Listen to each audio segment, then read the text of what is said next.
Okay, kids, this is Mr. Agee for Word Study on Monday, September 14th. If you don't have your Word Study notebook with you, please get it. You will need it. You can pause the video now and get your Word Study notebook and come back, open to the next clean page. Start a new heading. Don't forget the date, 9/14.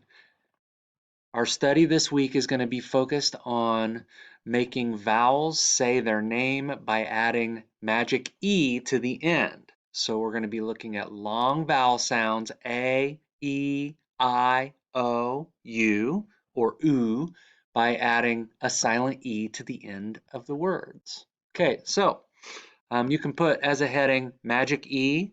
If you want to know how to spell that, you can dig into today's assignments, which you have to do anyway.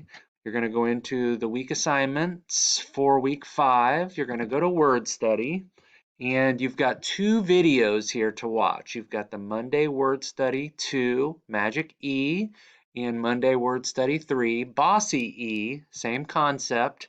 You stick an E on the end of a consonant vowel consonant word, and that vowel suddenly will say its name. It will have the power to say its name instead of being the short vowel sound. So your assignment today is in your notebook to copy down all of the words that come up in these videos so you have some examples of long vowel consonant E words. All right, good luck, have fun learning, and I hope you enjoy the videos.